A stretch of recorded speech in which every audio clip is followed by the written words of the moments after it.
When your parents didn't love you properly, that feeling of falling in love and then being thrown into insecurity and doubt because the other person pulls away from you can have a spooky, deep, profound kind of meaningfulness to you.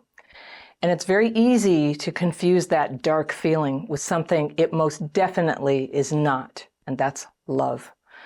A key sign when people are being manipulated and lied to and lying to themselves is that they say they're confused. I hear that so much in letters. And that confusion just might be the strong and resilient part of you sensing that you've fallen again into the self-deceptive dark water of limerence. Limerence is an obsessive infatuation with somebody you can't really be with, where it kind of takes over your life, thinking about them, thinking about how the future would be, thinking about the perfect thing to say to them, but never really disclosing how you feel because you're holding on to this weird addictive energy of hope. You know, if you said something, it would go away. So my letter today is from a woman I'll call Gina, and she writes, "Hi, Anna. I have had a very bad childhood being raised by a narcissistic mom. My father's an alcoholic and was emotionally and physically unavailable, coming in and out of my life." Okay, that's quite the setup. I'm going to use my fairy pencil to circle things that I want to come back to in a second reading. Let's go through and read Gina's letter and see what's going on. I have anxious attachment as a result. Anxious attachment style is it's a style of attaching to people in adulthood that's often from a wound, an attachment wound during childhood, where you weren't able to safely attach to a parent and trust them. And it can lead so many of us to do quirky things, either clinging or avoiding. Anxious attachment can lead to relationship problems. I have had a pattern of dating narcissistic men and emotionally unavailable men. Not surprising. I've been doing a lot of therapy to break the pattern. Last year, I was on vacation in another country, and I met a very charming, recently divorced man. We dated briefly, and it got physical. At first, he was communicating with me daily, then every 3 to 4 days, then every 10 to 12 days. I went back to my country, and he barely communicated with me. I was initiating contact and he would respond, but then I wouldn't hear from him for a long time. I returned to his country to do some work for a year. It was confusing. There it is, confusion. It was confusing because he had reinstated the conversation and seemed excited to see me again. However, he made no effort or gesture to see me the first month I was back while we were at a close distance. He would keep sending a message when he wouldn't hear from me, but still no plans made. My anxious attachment had been badly activated the whole time I had met him. It got to the point where I was constantly checking my phone, lost weight, and had insomnia. I finally sent a text after he sent me another message after 10 days of no news. I said that we should terminate the connection as I felt he wasn't interested. I said perhaps we could reconnect again if he was able to be consistent. He responded by saying that he didn't want a relationship. Dun dun.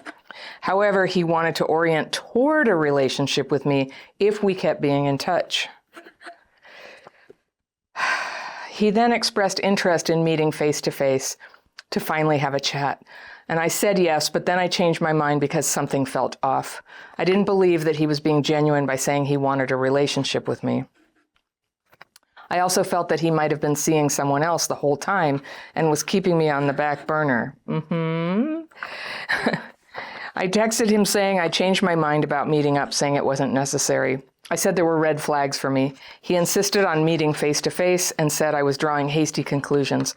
I got angry and still feel guilty about my next actions. I sent a last text saying I sensed a lack of respect for me and some bullshit. I also added that I felt he was keeping me as an option on ice. I said the other red flag was his emotional unavailability. I went ahead and blocked him while he was typing his response. But then my anxious attachment style was so bad I couldn't control myself. I was barely getting sleep. I saw him on a date with another woman 3 weeks later in town. On the one hand, I have never communicated my needs and boundaries to men in relationships, so it felt like an accomplishment. I also never get angry like that and blow up at people. I'm very agreeable and accommodating. On the other hand, I still feel terrible and guilty months later as I didn't give him a chance to respond and reacted in a childish manner. by blocking him. I regret and feel like a bad person. I also still feel that perhaps I misjudged the situation as well. And maybe he really wanted to be with me afterwards. I keep thinking perhaps I missed the love of my life. I get badly triggered and nostalgic each time I see him around town. How do I move past this situation and finally let go? It seemed I tried to break my pattern, but still feel terrible. Signed, Gina. Okay, Gina, I know what to do here. Wow. I'm so sorry this is happening. With a narcissistic mom and an alcoholic dad, physically, emotionally unavailable, coming in and out of your life. Yes, you have anxious attachment. So there's two words in anxious attachment. And I hear you taking a lot of responsibility for the anxious part, but I think where you're getting into trouble is with the attachment part. So anxious attachment gives us this capacity, what you're talking about, and this is so common for people who have been abused and neglected as kids, is somebody mistreats you and you set a boundary. Like part of you is rational when that first happens, and then the abandonment melange kicks in and you can't hold that boundary. You can't hold it. And so your mind starts playing tricks on you and go, actually, he's the love of your life. Actually, you're a bad person and you should feel bad. Actually, you are being terribly unfair. But what I was reading is, oh my gosh, this guy is a scoundrel. And not a good situation at all. You gave it so many chances. But what I like, Gina, is that your intelligent inner voice is there talking to you. It's there. It's just that you keep second guessing it. So what do I mean by that? Let's see. So you met him on a vacation, recently divorced man, maybe, right? Maybe recently divorced. That feeling you had that he is with somebody else, I would put money on it. The pattern of him being all into you sometimes and then you're in the same town and he won't see you, that is somebody who's with somebody else. All of us here, we can only guess, but if I had to put money on it, that is definitely what I would say. And then you went back to your country and he barely communicated with you. So that's not a good sign, but okay. And then you initiated contact and then you wouldn't hear from him for a long time. That is a guy who's not into you, all right? Just plain and simple. If you're getting in touch with a guy and he just blows you off and doesn't answer for long periods of time, he's not interested in you romantically. I think acquaintances do that sometimes. It's no big deal, but if you just had sex with somebody, that's very bad etiquette, and it definitely means a lack of romantic seriousness. So then you say, I was confused, and I've been talking a lot about this. Confusion is often the feeling that somebody in a addictive or limerent relationship, that's what they feel because they're seeing one thing with their eyes, but their sort of trauma wound is telling them something quite different. It's like, this guy's treating me badly. No, you're treating him badly. And that's where you go like, I'm confused. Who's wrong here? But that's why it's so good. You write to somebody else and I can tell you, you know what, I'm looking at this from the outside and it looks pretty clear what's happening. So you moved back to where he was to do some work for a year. And I'm just going to ask you, did you really do it just to do work or were you trying to be around him? Not that you did anything wrong, but I think it's really helpful to be honest with yourself. If I had to put money on it, I would guess that you were just hoping you could get things going again with him because it really got to you. You were in that magic dark water that I mentioned at the beginning of this. You went into this limerence, like somehow if you could just redeem this relationship and make it go, like everything would be okay. All this distress inside that comes up around your anxious attachment, it would all be okay.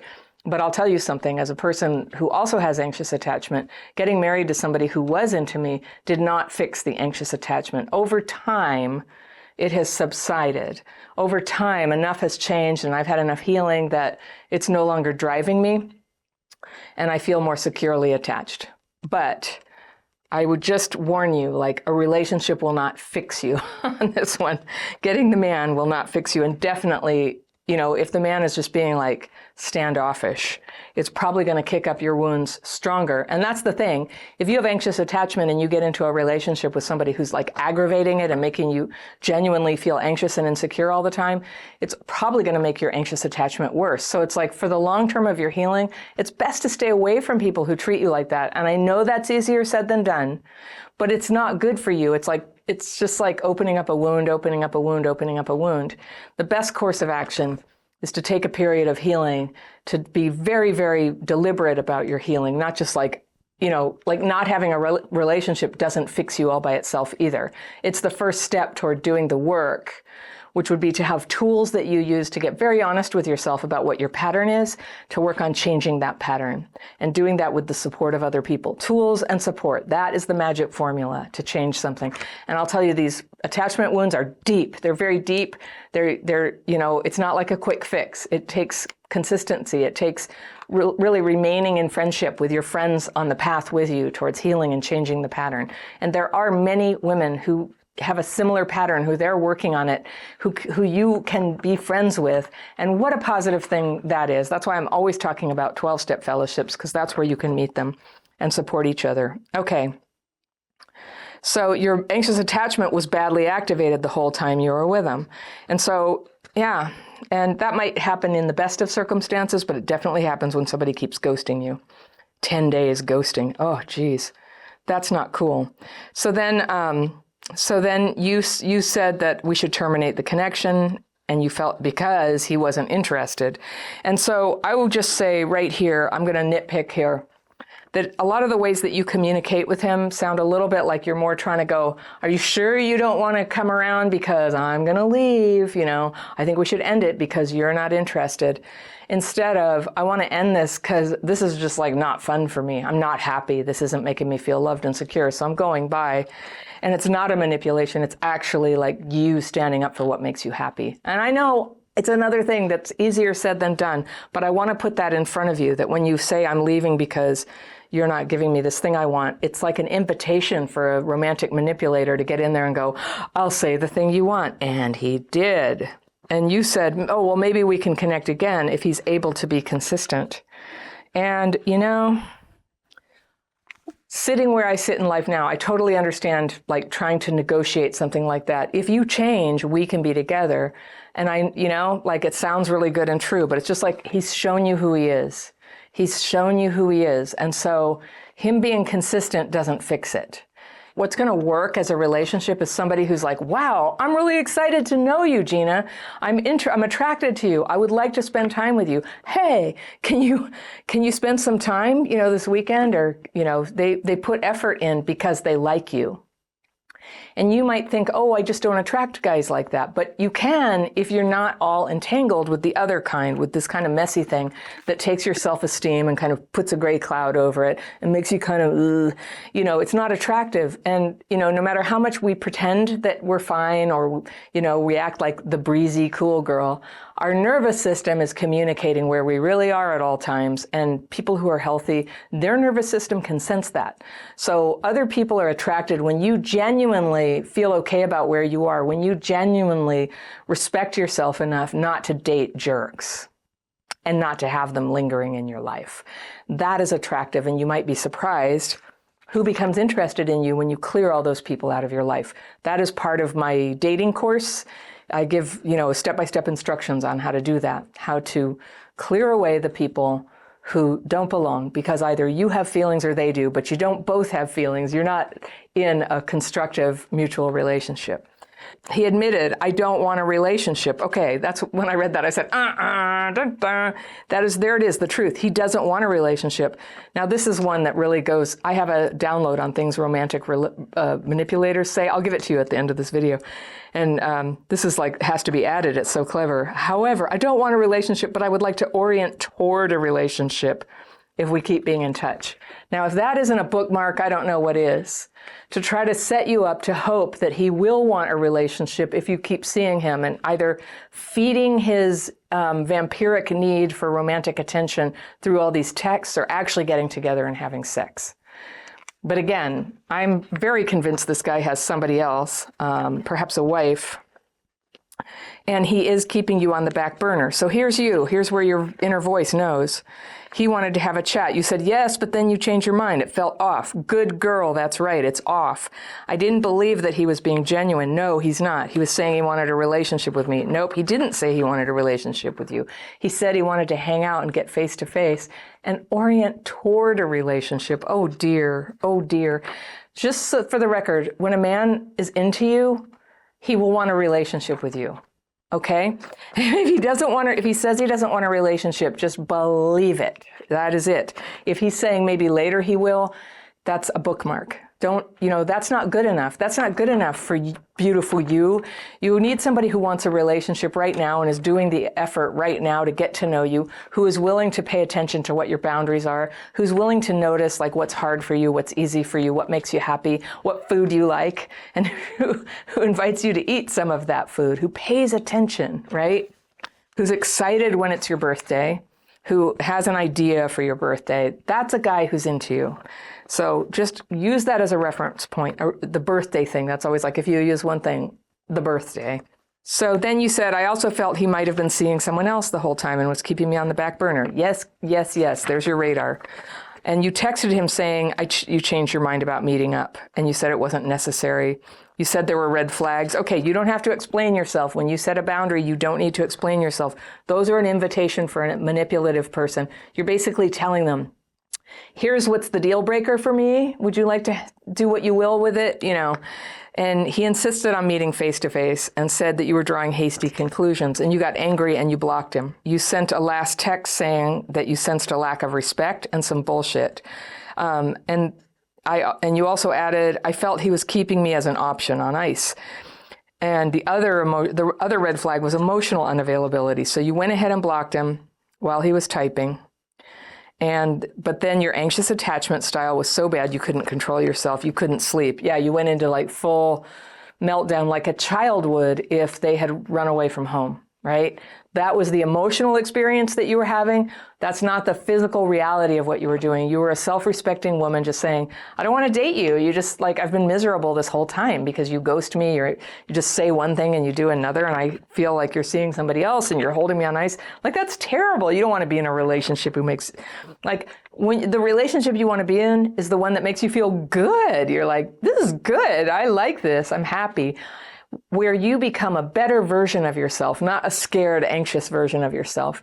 And I know, like, I'm going to emphasize again, the relationship won't fix you, but generally when you're trying to evaluate who's a good match for you, people who are a good match, like, things work. There's nothing to hide. There's nothing shameful about it. You don't sit for 10 days wondering what happened. If they're interested in you, they will call. So then you went into all this guilt and you think you misjudged it. And this is such a classic complex PTSD reaction that comes from that abandonment wound. Abandonment melange, Pete Walker's word for people who were actually abandoned, which you were by your parents. When anything reminds you of abandonment, like the end of a relationship, and I just want to make a distinction, like abandoning a child and leaving a child. What was it with your parents? Narcissistic mom, alcoholic dad, emotionally, physically unavailable, coming in and out of your life. That is genuine abandonment. When you're an adult woman, people can't really abandon you. Maybe in a lifeboat situation or something, but they can't really abandon you. They can decide not to get involved with you. They can get involved and break up, and it triggers old abandonment wounds. And so, people can argue with me about that. It's, if you have small kids, if you were sick, there's all kinds of things that increase the gravity of leaving somebody that you don't want to be with. But ultimately, two single people, one can leave if they want to. That is part of the deal. They haven't necessarily done anything wrong. And so, he had a little thing with you. He wasn't really into it. He wanted to sort of just keep you on ice. That was what he was doing. It's kind of common. Not okay. I don't like it. I don't think you should date somebody who does that to you. And so I'm trying to reason with you about why the fact that he did this, you can relax, you can release and let go. And I'll tell you what, is anybody who's ever treated you bad, whether you block them or not, if they really wanted to, they could find you and apologize. But that's not going to happen. I don't think what this guy is not treating this as the love of his life or anything. That's not what it is. Your trauma wound will make anybody into that who pays you some attention. And I'm not trying to put you down. I'm speaking from experience. Trauma wounds will just do that to our minds. It's a distorted thinking thing. And if we are isolated and we don't have friends in our lives and we don't have tools, it can get very big. It can be so convincing that is just, oh, it was the love of my life. I have to go get it. It is a possible scenario that people would have a love of their life situation and somebody screws it up or they screw it up and it doesn't come to pass and years pass and, they come back together. That could be something like that. But I don't hear the signs of that. There would be no way to say that somebody is the love of your life when all you'd had is this tiny, short, brief, painful, neglected little experience with them. But that's what trauma tells you. It's like that feeling, you know, ooh, the spooky, profound feeling. Like, what is that? It's love. And it's some old childhood thing. And I don't know how to control it exactly, but I know how to reason with yourself when it's happening. Get with your friends. Get with your tools. I have this dating course you can take, and a membership where you can get involved with a whole bunch of people who are taking that course and my other courses and working on their healing and helping each other just stay real and honest and connected about what's going on as they date or as they take time off. So that, you know, it's just, when we're together, it's a lot harder to go into delusion. When you're being honest with another person, it's a lot harder to go down the road of like blaming yourself for setting a boundary with somebody who was mistreating you. And it helps you stay in reality. And staying in reality is where all your power is. Reality, here, now. All your power's here. It's not like in fantasy, and it's not in the past, it's not in the future. It's here in the little choices you make. To decline to get involved with people who don't treat you well, to be open to people who do so far treat you well, and to have some standards along the way, and friends who help you remember your standards. We need friends. We need to be reminded, and that's okay. So I really would like for you to have that. You can find that in 12-step programs, or, you know, some people get it in their religious community. Some people get it in a meditation group. You can come into my membership program. There's lots and lots of people. And if you like the tools that I teach, you can all use the same tools together. And it's very powerful. Wonderful things are happening in our membership program. So, Gina, I would love for you to change your pattern. So you said, how do I move past and finally let go? You just let go. You stop contact and you do the positive things that help make you strong. If those of you watching would like to be reminded of some signs that you can look for that somebody is romantically manipulating you, I've got that list right here, and I will see you very soon.